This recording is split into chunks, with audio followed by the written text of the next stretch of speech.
ॐ श्रौत्रार्हन्ति जणैर्पुण्यैर्महर्षिभिरहृदिवं तोष्टूयमानोऽप्यगुणो विभुर्विजयतेतरां पूर्वार्धे कथितास्तुर्यपञ्चमाध्यायवर्तिनः प्रत्यया अथ कथ्यन्ते तृतीयाध्यायगोचराः।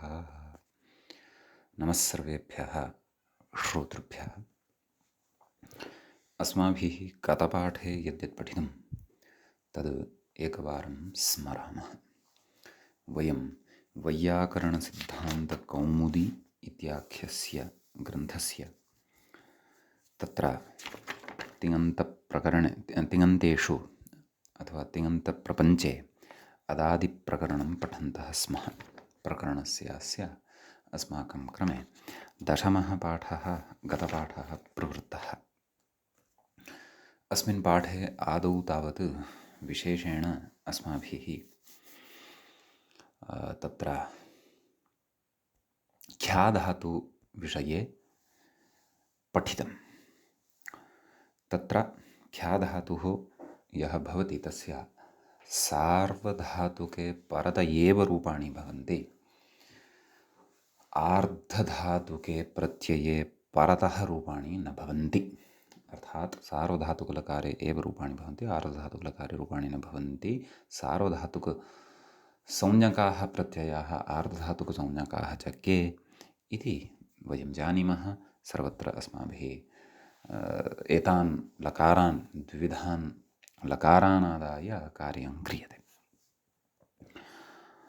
तत्र भाष्यस्य वार्तिकं लिङ्गं भवति। सस्थानत्वं नमः ख्यात्र इति वार्तिकं तद्भाष्यं चेह लिङ्गम् इत्युक्तं। व्याख्यायां कथम् इदं लिङ्गं भवति इति तत्र अतीव रुचिरया शैल्या बोधितं व्याख्यात्रा।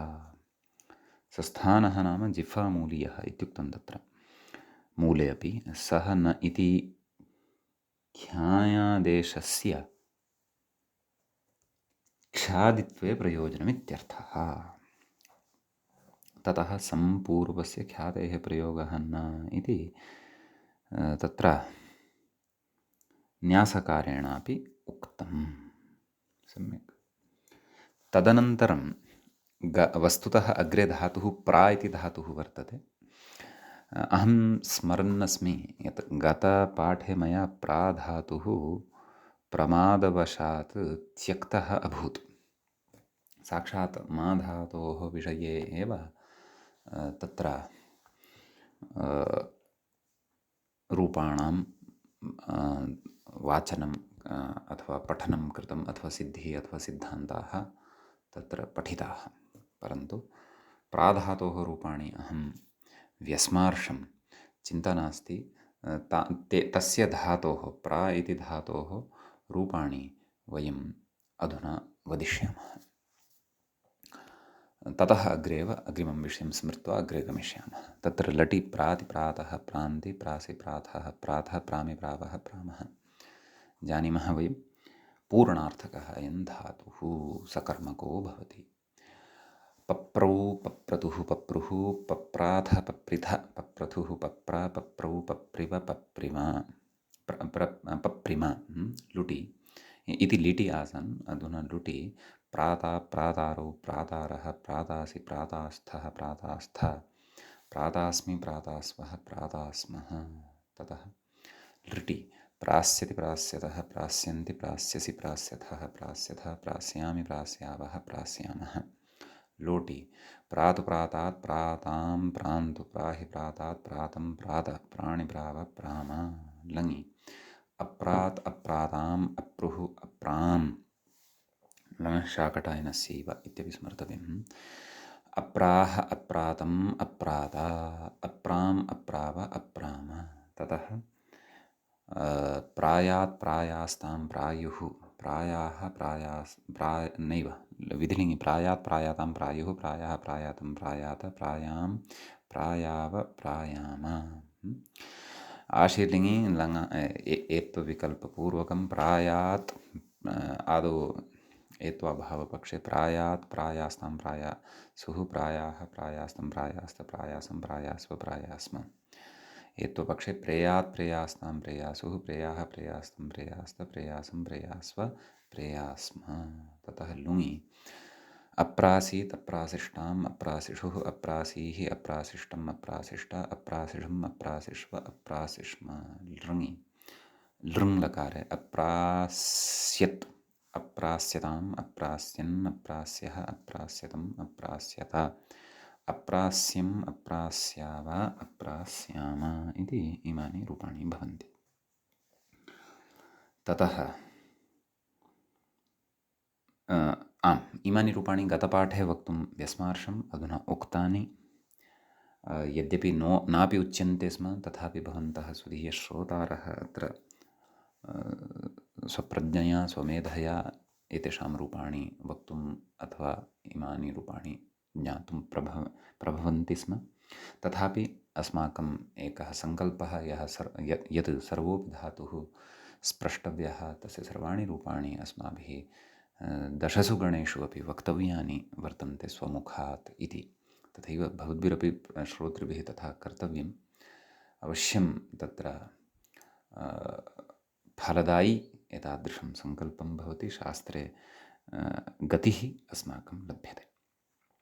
अस्तु, तदनन्तरं मामाने इति धातोः आरम्भः कृतः, धातुः पठितः। तत्र अयम् अकर्मकः भवति। तत्र माघस्य उदाहरणमपि प्रदत्तं ग्रन्थकारेण। तनौ ममुस्तत्र न कैटभद्विषः इति माघः। ततः उपसर्गवशेन अर्थान्तरे तु सकर्मकः भवति। उदरं परिमातिमुष्टिना इति अपि उदाहरणं तत्र दृष्टम्। ततः नेरगतसूत्रे इत्यस्य ग्रहणं न भवति इति उक्तं। तत्र भाष्यप्रामाण्यं व्याख्यात्रा प्रदर्शितं। प्रणिमाति प्रणिमाति इति तत्र शेषे विभाषा शेषे विभाषा खखादावशान्त उपदेशे इत्यनेन सूत्रेण तत्र णत्वविकल्पः दृष्टः। ततः अस्य मा धातोः सर्वाणि रूपाणि दृष्टानि। किञ्च वच इति धातुः अस्माभिः अग्रिमः पठितः। तस्य वक्ति वक्तः इत्यादीनि रूपाणि दृष्टानि। अत्रापि सिद्धान्तः कश्चन पठितः यत् अयमन्तिपरो न प्रयुज्यते। न मध्ये झि इत्यस्य अन्ति इति यदा झस्य अन्तादेशं कुर्मः, तदा अन्ति इति यदा परतः लभ्यते तदा अस्य प्रयोगः न भवति। अन्तिपरः अयं धातुः न प्रयुज्यते एव इति। ततः बहुवचनपरे इत्यन्य नाम बहुवचनपरे अयं धातुः न प्रयुज्यते, झिपरे इत्यपरे अर्थात् झिपरे अपि एषः धातुः न प्रयुज्यते इति केचन कथयन्ति इति। अन्येषां मतानि अपि अस्माभिः अत्र ज्ञातानि। ततः वग्धि वच्यात् उच्यात् अवोचत् इति मूले प्रदत्तैः विशिष्टैः क्रियापदैः सह अन्यानि अपि सर्वाणि क्रियापदानि अस्माभिः अस्य धातोः तत्र उक्तानि। ततः विदज्ञाने इति धातुः अस्माभिः पठितुं तत्र आरब्धः। अत्र विशेषः आरम्भे दृष्टः। विदोलटो वा वेत्तेर्लटः परस्मैपदानां णलादयो वा स्युः। वेदविदुः विदुः वेत्थविदुः विदा वेदविद्व विद्म पक्षे वेत्ति वित्त इत्यादीनि अपि रूपाणि अस्माभिः तत्र साधितानि। लिटि कश्चन विशेषः प्रचलति। तत्र विवेद विविदतुः इत्यादीनि रूपाणि तु अस्माभिः दृष्टान्येव। किञ्च तत्र आमः अनुप्रयोगः अपि भवति। उषविदजागृभ्योऽन्यत्रस्याम् इति सूत्रं तत्र स्मृतं। तत्र उक्तम् आं पक्षे विदः इति अकारान्त विद इति अकारान्तनिपातनात् न लघुपदगुणः न भवति इति तत्र अस्माभिः पठितम्। एवञ्च विदाञ्चकार विदां बभूव विदामास इति इमानि रूपाणि तत्र अस्माभिः दृष्टानि। विशेषः लोटि अस्माभिः चर्च्यमानः वर्तते। वेदिता इत्यादीनि लुडादिषु रूपाणि दृष्टानि, लृटि अपि रूपाणि अत्र दृष्टानि। लोटि कश्चन विशेषः अस्माभिः पठितः। तत्र विदां करोतु विदां कुरुतां विदां कुर्वन्तु इत्यादीनि रूपाणि अस्माभिः साधनीयानि वर्तन्ते।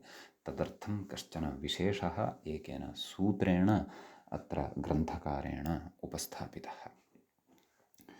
तत्र विदां कुर्वन्त्वित्यन्यतरस्याम् इति सूत्रम् अस्माभिः पठितं। तत्र वेतेर्लोटि आम् गुणाभावः लोटः लुकु लोडन्तकरोत्यनुप्रयोगश्च वा निपात्यते पुरुषवचने न विवक्षिते इति शब्दात् इति तत्र अस्माभिः इदं दृष्टम्। अयं सूत्रार्थः तत्र पठितः। इतोपि रूपाणि तु साधनीयानि वर्तन्ते, सूत्रार्थः अयम् अत्र दृष्टः। गतपाठस्य अन्ते व्याख्यायाः पङ्क्तयः इत्थमासन्। तत्र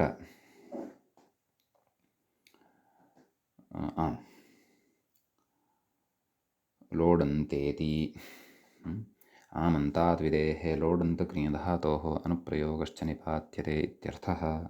ननु विदां कुर्वन्तु इति लोटि प्रथमपुरुषबहुवचनस्यैव सूत्रे निर्देशात् कथं लोडन्तसामान्यानुप्रयोगः इत्यत आह पुरुषेति कुर्वन्त्विति प्रथमपुरुषो बहुवचनं च न विवक्षितमित्यर्थः।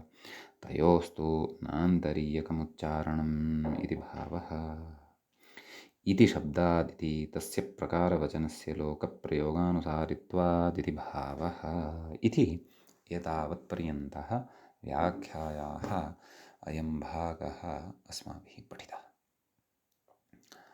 अयं दशमः पाठः अदादिप्रकरणस्य सम्पन्नः। अधुना तावत् अस्माकं क्रमे अदादिप्रकरणस्यास्य 11 पाठः आरब्धो भवति। तत्र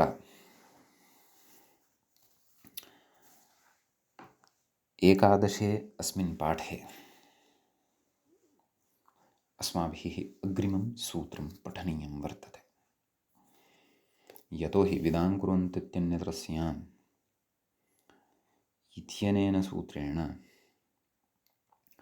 करोत्यनुप्रयोगः अपि उक्तः, नाम कृधातोः अनुप्रयोगः अपि उक्तः।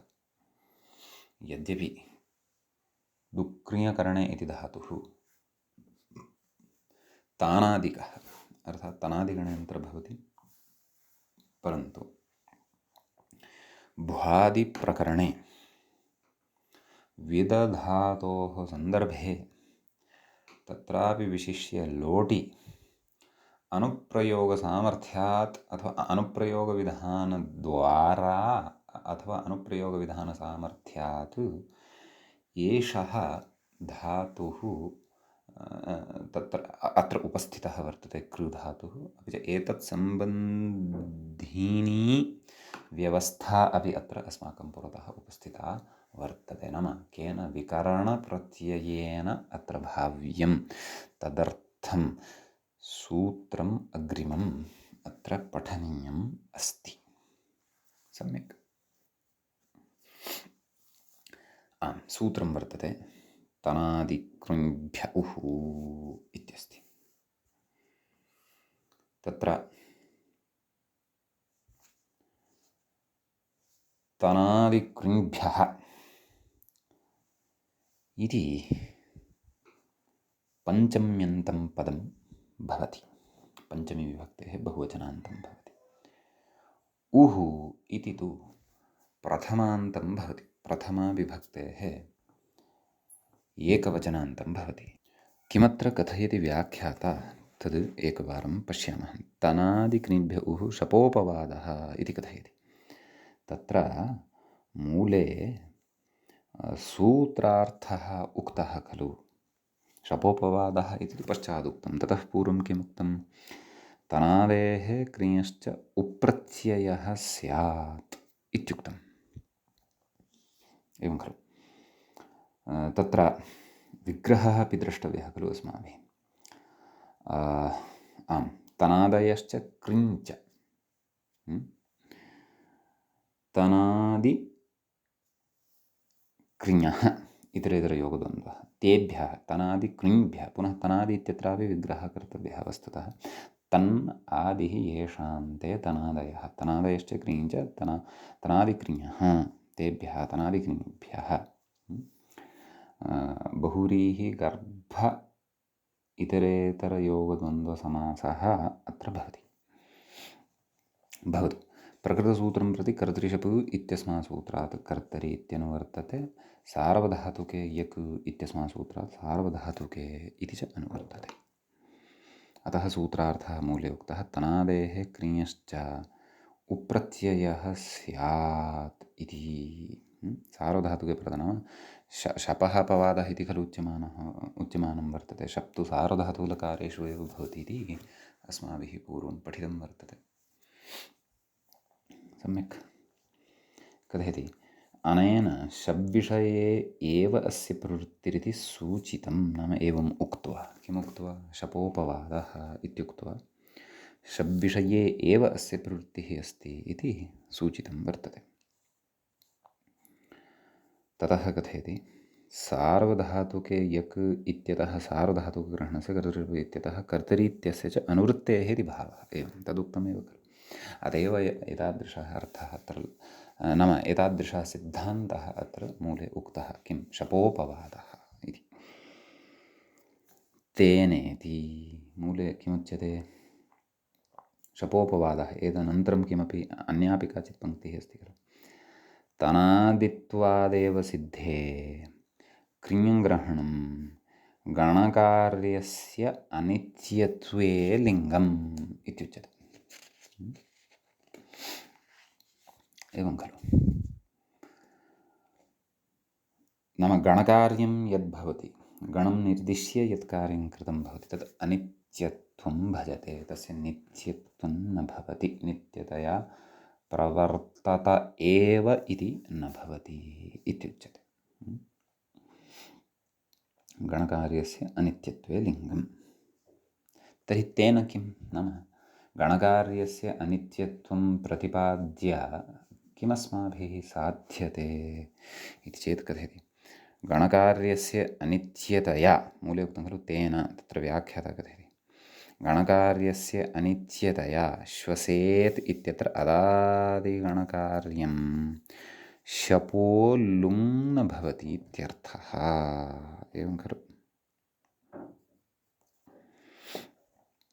मूले किमुक्तं, तेन न विश्वसेद् अविश्वस्तम् इत्यादि सिद्धं। विश्वसेत्, अविश्वस्तं न विश्वसेत् इत्यत्र विश्वसेत् इत्यस्य प्रयोगस्य सिद्धिः भवति। तदेव कथयति व्याख्याता, श्वसेत् इत्यत्र अदादिगणकार्यं, नाम अदादिगणस्थः अयं धातुः श्वस इति। अतः गणकार्यं न भवति। किं न भवति, शपो लुङ् न भवति। एवं खलु। अधिप्रभृतिभ्यः शपः, नाम अदादिगणे पठितेभ्यः शपः लुक् भवति इति खलु उच्यते। अतः सः लुक् अत्र न भवति इति अर्थः। सम्यक्। अग्रे कथयति, वस्तुतस्तु क्रियग्रहणस्य अत्र भाष्ये, नाम इदानीं ग्रन्थकारस्य तु विषयः उक्तः। यतो हि श्वसेत् इति प्रयोगः साधनीयः यदि विधिलिङ्गलकारे, तर्हि तत्र शपाभाव्यं, तस्य लुक् यदि भवति तर्हि भवेत् इतिवत् श्वसेत् इति रूपस्य सिद्धिः नैव स्यात्। अकारः शब्रूपः अपेक्षितः, ततः परतः इकारः लप्स्यते, अतो येयः इत्यादिकं पठितं खलु। ततः गुणे सति श्वसेत् इति रूपं भवेत्। परन्तु यदि लुक् जातः तर्हि तु श्वसेत् इति न सेत्स्यति। अतः अस्य प्रयोगस्य साधनाय गणकार्यस्य अनित्यत्वं यदि उच्यते तर्हि प्रकृते गणकार्यं यत् लुक् तस्य प्रवृत्तिः न भवति। श्वसेत् इति रूपं तत्र अभीष्टं लभ्यते इत्यर्थः।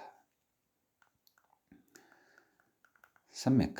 ततः येन व्याख्याता अन्यं विषयम् अत्र कथयन् अस्ति, नाम अत्रैव विचारान्तरं कथयन् अस्ति। कथयति, वस्तुतस्तु क्रियग्रहणस्य अत्र भाष्ये प्रत्याख्यातत्वात्, नाम क्रियग्रहणमत्र प्रत्याख्यातं वर्तते। यतोहि क्रियधातुः तनादिगणे एव भवति, तर्हि पृथक्तया क्रियग्रहणं कुतः? उक्तज्ञापनाभावात्, नाम तस्य प्रत्याख्यानं कृतं वर्तते ऋषिणा पतञ्जलिना। तर्हि उक्तं यद् ज्ञापकम् अथवा ज्ञापनं तत्तु सिद्धं न भवति खलु। ज्ञापनाभावात् विश्वसेत् इति असम्बद्धमेव इत्याहुः। नाम विश्वसेत् इति प्रयोगः इति असम्बद्धमेव, नाम अत्र न सम्बध्यते इति आहुः इति कथयन्ति केचन विद्वांसः। के आहुः इति नोक्तम्। अस्तु, अग्रे कथयति विश्वस्तम् इत्यत्र तु आगमशास्त्रस्य अनित्यत्वात् नेडित्याहुः। विश्वस्तम् इत्यत्र इडागमः कुतो न, सः अत्र अतिरिक्तः विचारः कश्चन कृतः। इडागमः प्रकृते कुतः न इति चेत् यतोहि आगमशास्त्रस्य प्रकृते अनित्यत्वं भवति इति आहुः। सम्यक् इति कश्चन सैद्धान्तिकः विषयः अत्र उक्तः। सम्यक्। अस्तु, तर्हि विदां कुर्वन्त्वित्यन्यतरस्याम् इति सूत्रम् अपि च तत्र किमित्युच्यते, अस्माकं तन्नाम तनादिक्रिञिभ्य उः इति च सूत्रम् अस्माभिः पठितम्। अधुना वयं लोटि अत्र विदां करोतु इत्येतस्य प्रयोगस्य रूपसिद्धिं कर्तुं शक्नुमः। आम्, परन्तु अन्यतरस्यां विकल्पेन एष विषयः अस्ति इत्यपि अस्माभिः नूनमेव स्मर्तव्यं। सम्यक्। पक्षे अन्यविधानि अपि रूपाणि अत्र भवन्ति, तदपि अत्र मनसि अस्माभिः स्थापनीयं। यथा विदां कुर्वन्तु इत्यन्यतरस्याम् इत्यस्य प्रवृत्तेः अभावे तत्र वेत्तु वित्तात् वित्तां विदन्तु, विद्धि वित्तात् वित्तं वित्त, वेदानि वेदाववेदाम, इमानि रूपाणि भवन्ति। अस्तु, क्रियः अनुप्रयोगः नाम आमन्तात् क्रियः अनुप्रयोगे सति तु विदां करोतु इति रूपं भवति। तत्र व्याख्याता एतावता पठितसूत्रद्वयेन कथं विदां करोतु इति रूपं सिद्ध्यति इति कथयन्नस्ति अग्रे। अतः व्याख्यातारं पश्यामः। कथयति अत्र विदेर्लोटि आमि लोटो लुकि आमन्तात् विदेः क्रियः लोडन्तस्य अनुप्रयोगः। विदधातुः लोटि परतः आमि नाम आम् भवति, लोटः लुक् भवति, एवं खलु। तर्हि विदाम् इति लभ्यते। आमन्तात् विदेः क्रियः लोडन्तस्य अनुप्रयोगः, नाम आमन्तः यः विदधातुः तस्मात् क्रियधातोः लोडन्तस्य अनुप्रयोगः भवति इति।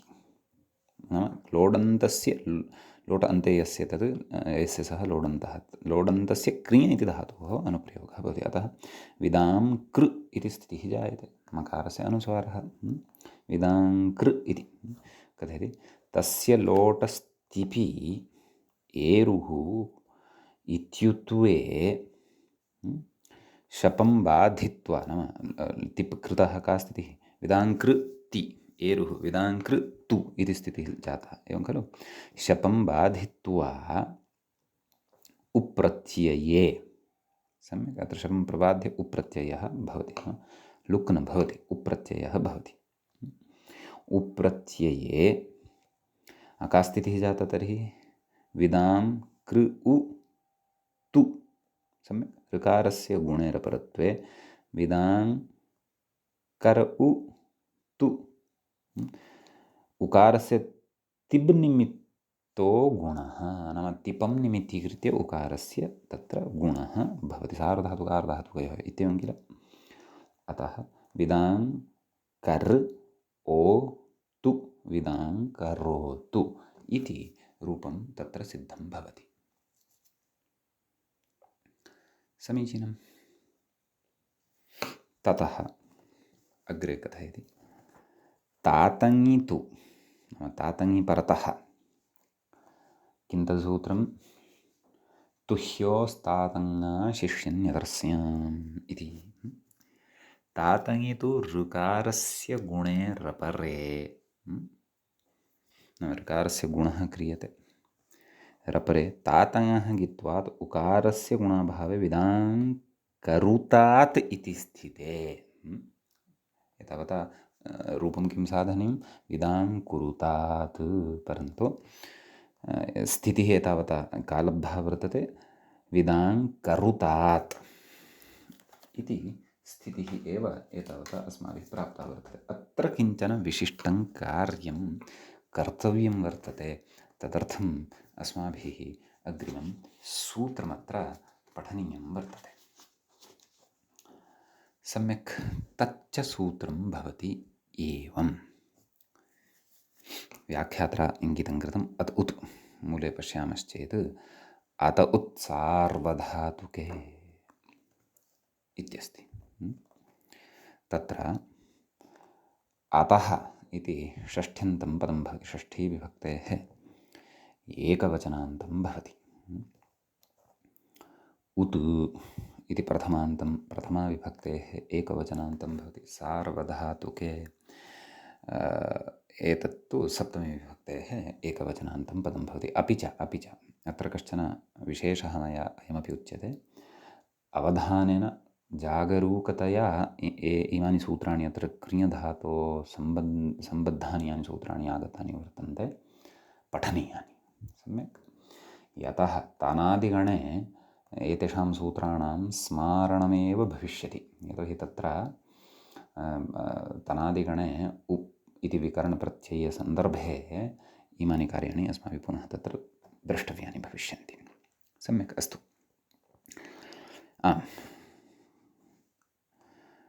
उप्रत्ययान्तस्येति सूत्रार्थः उक्तः मूले एकः, उप्रत्ययान्तस्य क्रियः अकारस्य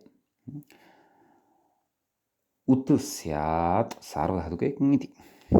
व्याख्याता कथयति, उतश्च प्रत्ययादसंयोगपूर्वात् इत्यतस्तदनुवृत्तेरिति भावः। नाम अस्मात् सूत्रात् उतः प्रत्ययात् इति पदद्वयस्य अनुवर्तनं भवति। सम्यक्। कृञो अकारस्य उदिति, अयमर्थः कुतः आगतः कथयति, नित्यं करोतेः इति कथयति। अर्थात् तत्र नित्यं करोतेः इत्यतः करोतेः कथयति, इत्यतस्तदनुवृत्तेरिति भावः, ङिति इति कथयति। कथयति गमहन इत्यतस्तनुवृत्तेरिति भावः, अर्थात् गमहनजनकनकसां लोपः ङित्यनै इत्यस्मात् सूत्रात् अनुवृत्तनं भवति। कथयति अकारस्य उत्वे कृते सूत्रार्थः तर्हि अस्माभिः अवगतः, कथम् अयं सूत्रार्थः लब्धः इति व्याख्यात्रा अस्माकं कृते बोधितम्। अग्रे अधुना व्याख्याता कथयति, अकारस्य उत्वे कृते तस्य लघूपदगुणम् आशङ्क्याः। इदानीम् अग्रे अत्र कश्चन विचारः वर्तते, ततः पूर्वं सूत्रार्थः अस्माभिः सम्यक्तया दृष्टः खलु। उप्रत्ययान्तस्य कृञः अकारस्य, क्रि धातुः कीदृशः, उप्रत्ययान्तः, तस्य यः अकारः भवति, तस्य अकारस्य उत् स्यात्, नाम उकारादेशः भवति सार्वधातुके ङिति परे। समीचीनं। प्रयोगः साधनीयः अस्ति, विदां कुरुतात्। एतावता स्थितिः लब्धः वर्तते, विदां करुतात् इति। तत्र ककारात् परतः यः अकारः अस्ति खलु, तस्य गुणः भवति, तस्य उत्वं भवति, तावदेव। अस्तु, किं कथयति व्याख्याता, अकारस्य उत्वे कृते तस्य लघूपदगुणम् आशङ्क्य आह, लघुपदगुणम् आशङ्क्य आह कथयति, किं कथयति, तपरेति इति। मूले उक्तम् उदिति, उत्, तत्र तपरकरणं कृतमस्ति खलु, उदिति तपरत्वसामर्थ्यात् न गुणः खलु तपरकरणं कृतमस्ति अतः तत्सामर्थ्यवशात् प्रकृते गुणः न भवति इति एवं खलु कथयति इदं स्थानिवत्सूत्रे भाष्ये स्पष्टम् इति अन्यथा तपरकरणं निष्प्रयोजकं स्यात् अतः तपरकरणसामर्थ्यात् इत्थं गुणस्यापि अपायः भवति इति नाम तत्र इतोपि विशिष्टा काचित् युक्तिः दर्शिता वर्तते वा अथवा न तदर्थं तु अस्माभिः भाष्यमपि सकृदत्रत्यं द्रष्टव्यं सम्यक् विदाङ्कुरुतात् इत्यस्ति इति तातङः पक्षे एकवचने द्विवचने विदाङ्कुरुताम् इत्यस्ति मूले व्याख्याता कथयति विदाङ्कुर्वन्तु इत्यपि ज्ञेयम् अग्रे कथयति न भकृच्छुराम् इति निर्देशात् हलिच इति दीर्घो न हलिच इत्यनेन दीर्घः न भवति सम्यक् अग्रे कथयति व्याख्याता हेर्लुक् इति मूले उक्तं खलु उतश्च प्रत्ययादसंयोगपूर्वात् इति हेर्लुक् नाम मध्यमपुरुषस्य एकवचनस्य अयं विषयः अधुना उच्यमानः वर्तते एवं खलु अतः तत्र कथयति व्याख्याता विदाङ्कुरु हि इति स्थिते अतौ सार्वधातुके इति उक्तं परमपि बाधित्वा नित्यत्वात् उतश्च प्रत्ययादसंयोगपूर्वात् इति हेर्लुक् इत्यर्थः एवं खलु अतः तदेव तत्र विदाङ्कुरु इति प्रयोगः साधनीयः वर्तते सम्यक् कथयति तर्हि सार्वधातुकाभावात् कथम् उत्वम् इत्यतः आह उत्वं कथं भवति नाम सार्वधातुकप्रकत्वं न लभ्यते खलु आभीयत्वेन इति मूले पश्यन्तु आभीयत्वेन लुकः असिद्धत्वात् उत्वम् किं शास्त्रमत्र प्रवर्तते पूर्वत्रा सिद्धम् इति पूर्वम् अस्माभिः पठितं वर्तते एवं खलु विदाङ्कुर्विति विदाङ्कुरु इति रूपम् उक्तं खलु मूले तद्विषये कथयति सम्यक् ततः अग्रे उच्यते व्याख्यात्रा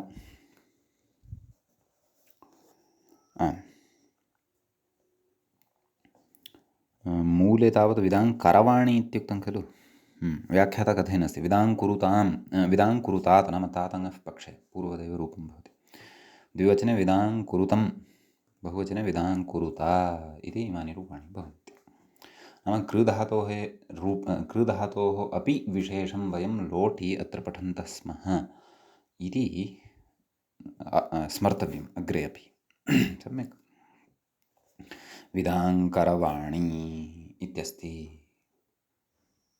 एवं खलु उत्तमपुरुषः भवति एषः विदाङ्करवाणी व्याख्याता कथयति आटः पित्वेन ङित्वाभावात् उकारस्य गुणः इति भावः विदाङ्करवाव विदाङ्करवाम सम्यक् इति इमानि रूपाणि लोट् लकारे भवन्ति लोट् लकारस्य अयं विशेषो भवति सम्यक् अग्रे कथयति व्याख्याता लङ्याः लङि आह किमाह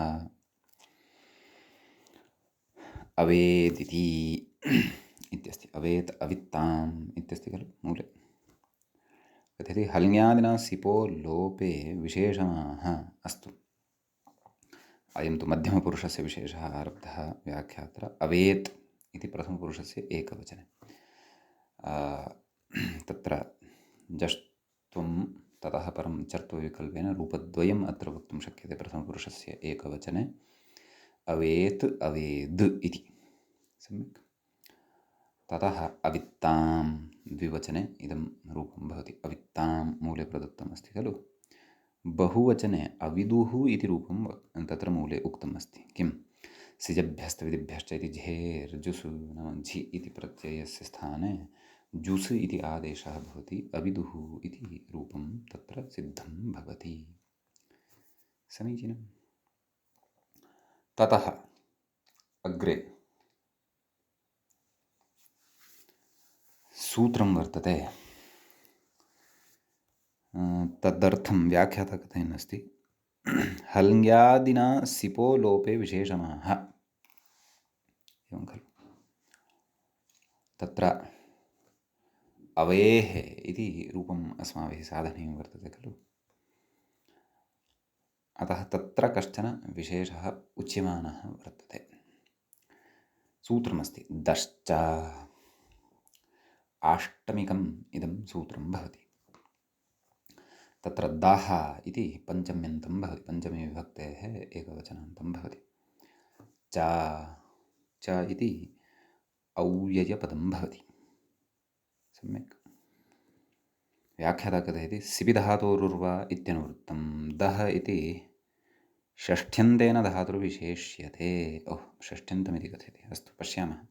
तदन्तविधिः पदस्य इति अधिकृतं, तदा धातोर्दान्तस्य पदस्य इति। सम्यक् सम्यक्, षष्ठ्यन्तं युज्यते यथा सूत्रार्थः प्रदर्शितः अस्ति तदनुसारं। किं कथयति, धातोः दान्तस्य पदस्य सिपि परे रुः स्याद् वा इति। एवं खलु,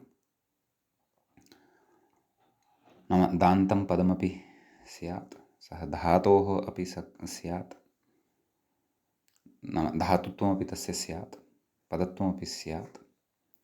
धातोः दान्तस्य पदस्य सिपि परे, नाम सिपि यदा परतः भवति तदा रुः स्यात्, अलोन्त्यस्य परिभाषया अन्त्यस्य भवति। तदेव व्याख्याता कथयन् अस्ति, अलोन्त्यस्य इत्यन्त्यस्य ज्ञेयम्, अन्त्यस्य स्थाने एषा व्यवस्था अस्माभिः ज्ञेया इत्युच्यते। सम्यक्। अतः तत्र अवेत् खलु, अवेदिति, यद्यपि मूले तु अवेत् इति न दृश्यते, मूले अवेः, अस्तु अस्तु, सम्यक् सम्यक्। अत्र टङ्कणदोषः किञ्चित् जातः वर्तते, अवत् इति अस्ति खलु, न, अत्र वे इति कर्तव्यं, पाठभेदः दृष्टः, अवेः अवेत् इति कर्तव्यम्। कथयति सिपि हल्ङ्यादिलोपे दकारस्य ऋत्वविकल्पः। एवं खलु, अतः ऋत्वपक्षे अवेः, तदभावपक्षे अवेत्, जष्ट्वानन्तरं चर्त्वविकल्पे सति अवेत् अवेद् इति रूपद्वयम् अत्र अस्माभिः द्रष्टव्यं। समीचीनं। ततः अग्रे कथयति अवित्तम् अवित्ता, द्विवचने बहुवचने च इदं रूपं भवति मध्यमपुरुषे। अवेदम् अविद्व अविद्म इति उत्तमपुरुषः। सम्यक्। तदनन्तरं विधिलिङ्लकारः भवति, तत्र कथयति विद्यात् विद्यातां, बहुवचने विद्युः, व्याख्यातररूपद्वयं प्रदत्तं वर्तते। अन्यानि रूपाणि कथं, मध्यमपुरुषे कथं, विधिलिङ्गि विद्याः विद्यातं विद्यात, विद्यां विद्या वा विद्याम। सम्यक्। ततः अग्रे व्याख्यातरूपद्वयम् आशीर्लिङ्गः कथयति विद्यात् विद्यास्तां। कथं रूपाणि, विद्यात् विद्यास्तां विद्यासुः, विद्याः विद्यास्तं विद्यास्त, विद्यासं विद्यास्व विद्यास्म। समीचीनं। ततः लुङ्लकारस्य एकं रूपं कथयति व्याख्याता अवेदीत्। कथं रूपाणि, अवेदीत् अवेदिष्टाम् अवेदिषुः, अवेदीः अवेदिष्टम् अवेदिष्ट, अवेदिषम् अवेदिष्व अवेदिष्म। ततः आशीर्लिङ्गः अपि एकं रूपं कथयति, क्षन्तव्यः, लृङ्लकारस्य अवेदिष्यत् अवेदिष्यताम् अवेदिष्यन् अवेदिष्यः अवेदिष्यतम् अवेदिष्यत, अवेदिष्यम् अवेदिष्याव अवेदिष्याम इति इमानि रूपाणि अस्य विदधातोः भवन्ति। लोटि अत्र कश्चन विशेषः दृष्टः, अन्यविधाः अपि विशेषाः अत्र अस्माभिः सर्वे अपि दृष्टाः। समीचीनम्। अधुना गणस्य अस्य अग्रिमः धातुः अस्माभिः पठ्यते। सः च भवति आसाभुवीति इति कथयति। भुवि कोऽर्थः? भुवि अर्थात् कथयति भवनं भूः सत्तायामित्यर्थः। नाम सत्तार्थक, नाम भूधातोः यः अर्थः भवति, नाम भवनं भूः तस्यां भुवि नाम सत्ता इत्यर्थः। नाम सत्तार्थकः अयं धातुः वर्तते। भूः अर्थात् सत्ता अर्थात् भवनम् इति भावः, एवं खलु। अतः भूभुवि इत्यपि वक्तुं शक्नुमः। यत् अर्थसाम्ये अस सत्तायाम् इत्यपि वक्तुं शक्नुमः, अर्थसाम्यम् अस्ति। अतः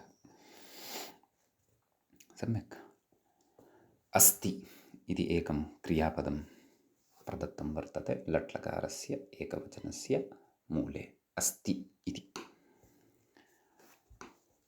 कथयति सस्य च्यर्थ्वेऽपि सकार एव भवति न तु तकारः अल्पप्राणतया प्रयत्नभेदात् इति अयं विचारः अस्माभिः कदाचित् पूर्वं सन्धिप्रकरणे तादृशः विचारः पठितः।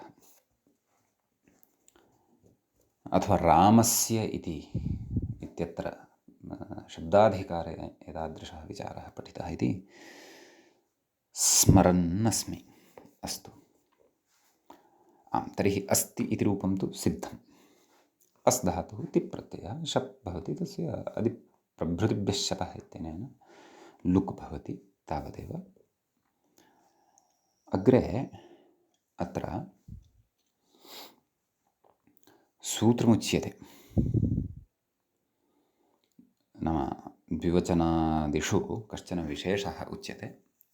सूत्रमस्ति श्नसोरल्लोपः इति। व्याख्यादिषु तत्र तत्र विशिष्य अहं स्मरन्नस्मि यत् पूर्वम् अस्माभिः तत्र किमित्युच्यते, अस्य स्थानिवद्भाव कानि सन्ति कौ स्तः इति स्थानिवद्भावविचारकरणसमये सन्धिप्रकरणे इदं सूत्रम् अथवा तत्र तत्र अन्यत्रापि व्याख्यादिषु इदं सूत्रं श्रुतं वर्तते। अस्य सामान्यतया अर्थविषयकं चिन्तनं कृतं वर्तते। ग्रन्थक्रमानुसारं तु अधुना सूत्रमिदम् अस्माभिः पठ्यमानं वर्तते। श्नसोः इति तत्र प्रथमं पदं भवति, षष्ठीविभक्तेः द्विवचनान्तं भवति। ततः अल्लोपः इति प्रथमान्तं पदं भवति। श्नश्च अस्च श्नसौ, श्नश्च अस्च श्नसौ, श्नासौ इति न, श्नसौ इत्येव। कुतः? पररूपं भवति अत्र, एवं खलु। कदाचित् व्याख्याता अग्रे कथयेत्, पश्यामः।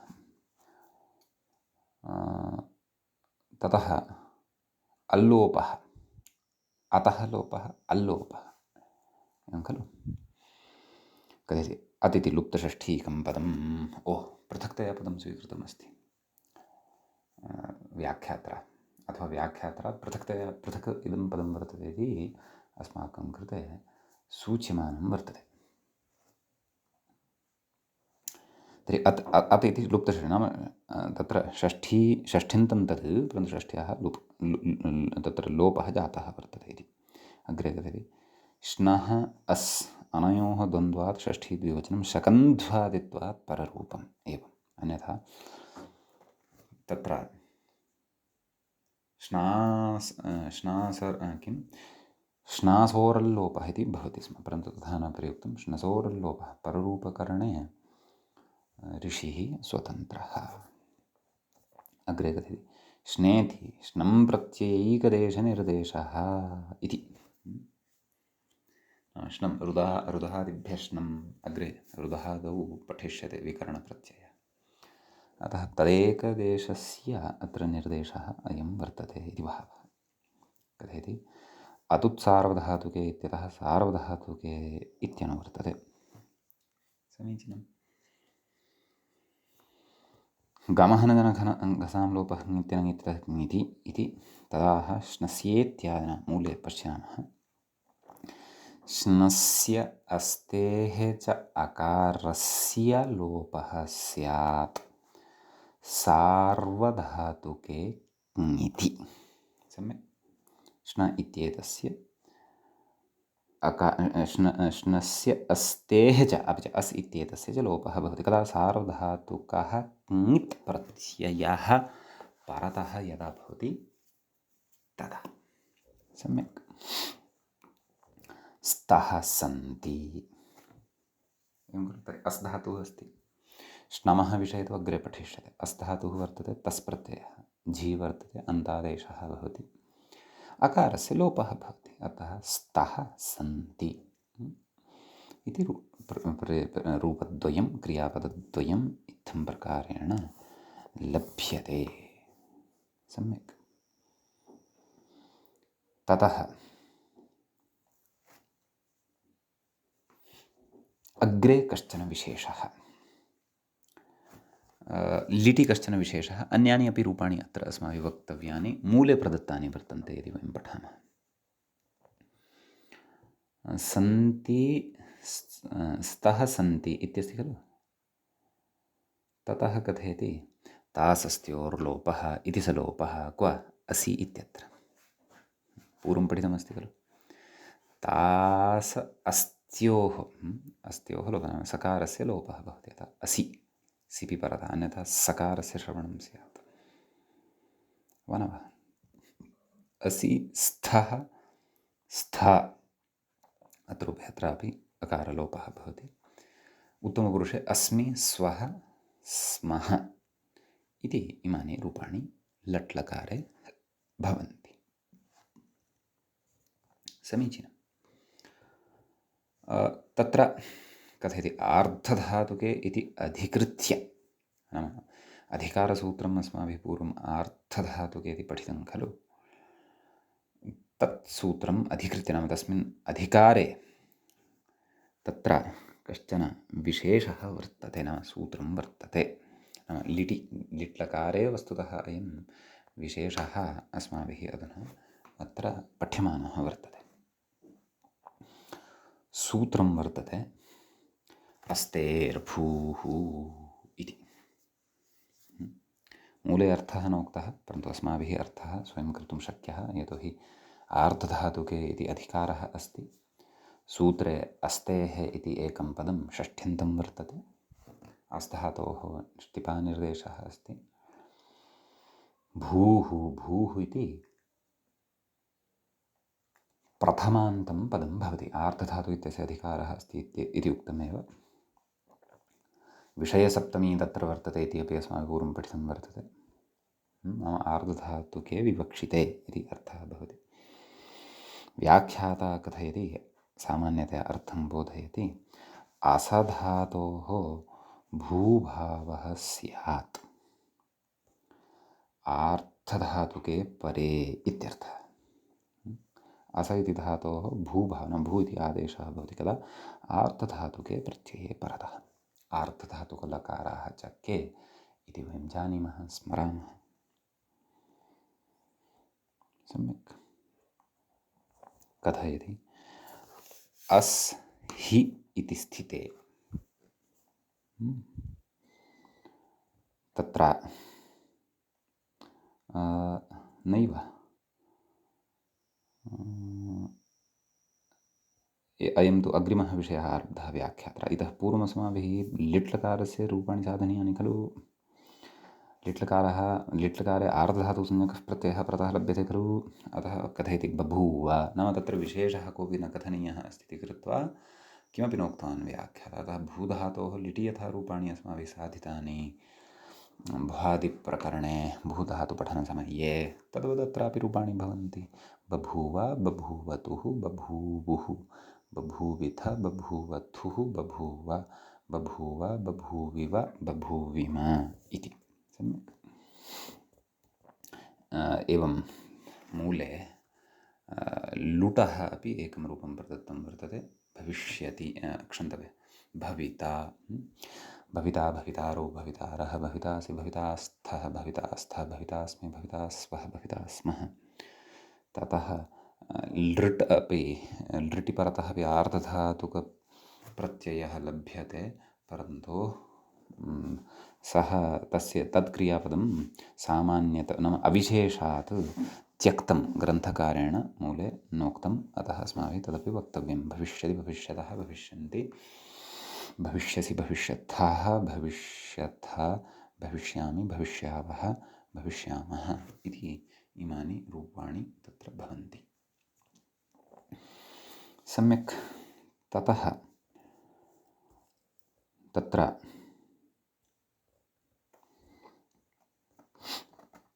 अग्रे अधुना लकारः भवति लोट् लकारः। तस्य मूले कथयति अस्तु, स्तात्, स्तां, सन्तु, प्रथमपुरुषस्य रूपाणि मूले एव कथयन्नस्ति। अस्तु स्तात्, एरुः इति जानीमः, तुय्योः स्तातङ्नाशिष्यन्यतरस्याम् इति जानीमः। द्विवचने स्ताम् इति रूपं भवति, बहुवचने सन्तु। अस्तु स्तात्, स्तां, सन्तु। सम्यक्। मध्यमपुरुषे कश्चन विशेषः उच्यमानः वर्तते। तत्र व्याख्याता कथयति अस् हि इति स्थिते सूत्रमारभ्यते घ्वसोरेद्धावभ्यासलोपश्च इति। तत्र घ्वसोः इति षष्ठ्यन्तं पदं भवति, एत् इति प्रथमान्तं भवति, हौ इति सप्तम्यन्तं भवति। घ्वसोः एत हौ,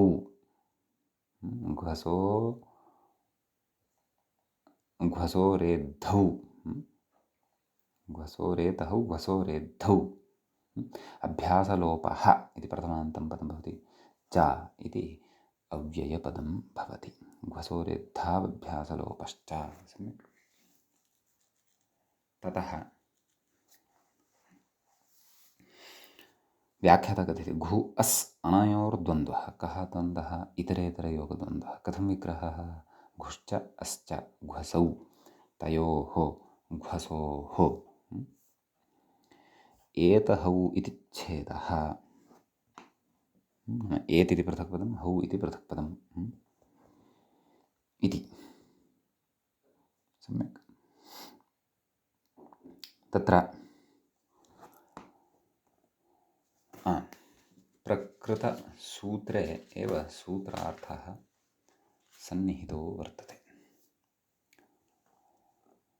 कः सूत्रार्थः उक्तः? मूले अवलोकनीयः। घोः अस्तेश्च घुसंज्ञकाः भवन्ति धातवः के इति वयं जानीमः। कथयति घोः अस्तेश्च, घोः अस्तेः च एत्वं स्यात्। मूले सूत्रार्थः अवधानेन द्रष्टव्यः। घोः अस्तेश्चैत्वं स्यात्, अस्तेः च एत्वं स्यात्, हौ परे अभ्यासलोपश्च। हि यदा परतः भवति अभ्यासस्य लोपोऽपि भवति इति भावः। एवं खलु?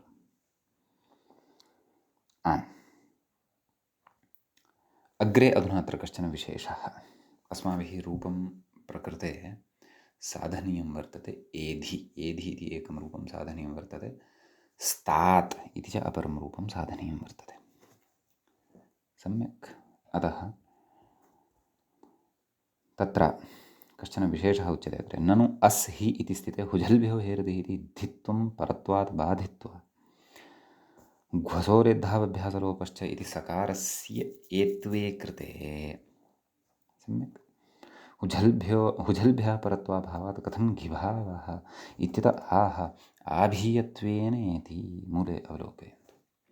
आभीयत्वेन एत्वस्य असिद्धत्वात् हेर्थिः अर्थात् कोऽर्थः आभीयत्वेन नाम कथं पूर्वत्रासिद्धम् इति व्यवस्थया इत्यर्थः। क्षन्तव्यः पूर्वत्रासिद्धम् असिद्धवदत्राभात् इति व्यवस्थया इत्यर्थः। एवं खलु। ततः कथयति अग्रे तथा च एधीति स्थिते आह एवं खलु का स्थितिः जाता एधि इति स्थिते श्नसोरल्लोपः मूले श्नसोरल्लोपः इति अल्लोपः अधुनैव सूत्रं पठितं खलु तेन अल्लोपः भवति न अकारस्य लोपः भवति एधि इति भवति। कथयति अग्रे ननु आशिषि अस्हि इति स्थिते इदानीम् आशीर्लिङ्गि कश्चन विशेषः भवति अस्हि इति स्थिते तातङ्गं बाधित्वा परत्वात् एत्वं प्राप्नोति ततः तातङ् पक्षे एत्वं नेति मूले उक्तं खलु तातङ् पक्षे एत्वं न भवति कुत इत्यतः परेण तातङ्गाबाधः परतः प्रकृते तातङ् एत्वं बाध्यते अतः तातङ् भवत्येव अतः स्तात् इति रूपं पक्षे भवत्येव इति भावः। स्तात् स्तंस्ता इति अग्रे कथयिष्यते परन्तु पुनरपि अत्र कश्चन विचारः अस्ति कथयति ननु कृते तातङि तस्य स्थानिवत्वेन हित्वात् तस्मिन् परे घ्वसोरेद्धावभ्यासलोपश्च इति एत्वं कुतो न इत्यतः सकृद्गतौ इति न्यायात् अयं न्यायः श्रुतपूर्वः अस्माकं सकृतगतौ विप्रतिषेधे यद्बाधितं तद्बाधितमेव सम्यक् कथयति सकृत् अर्थात् एकवारं गतौ अर्थात् प्रवृत्तौ प्रतिषेधे अर्थात् विरोधे सति यद्बाधितं तद्बाधितमेव भवति न तु पुनः प्रवृत्तते तदर्थः। अत्रैव इतोपि विशेषः उच्यते परन्तु तस्यत्र अपेक्षा नास्ति कः पुनः प्रसङ्गविज्ञानात् सिद्धं तदपि अस्माभिः पूर्वं पठितं वर्तते सम्यक् एवं खलु। अतः स्तात् स्तंस्ता इति मध्यमपुरुषस्य रूपाणि एधि स्तात् स्तंस्ता उत्तमपुरुषे असानि असाव असाम इति मूले एव इमानि रूपाणि उक्तानि वर्तन्ते सम्यक्। अग्रे कथयति लङस्तिविशेषमाह लङः परतः यदा तिप् भवति तदा विशेषः अधुना उच्यमानः वर्तते अस्ति च इति इट् मूले उक्तं खलु इति इट् इति कोऽभिप्रायः कथयति इकारलोपे आटि खलु लक्ष्यं किमस्ति लङि इति चेत् आसीत् आस्तमासन् इत्यादीनि रूपाणि साधनीयानि सन्ति तदस्ति लक्ष्यं। कथयति अस्ति प्रकृते इति इट् कथयति व्याख्यातः कथयति इकारलोपे आटि वृद्धौ आडजादीनाम् इत्यनेन आडागमः खलु भवति एवं खलु। कथयति वृद्धौ अस्ति प्रकृते इति ईडागमः इत्यर्थः एवं खलु।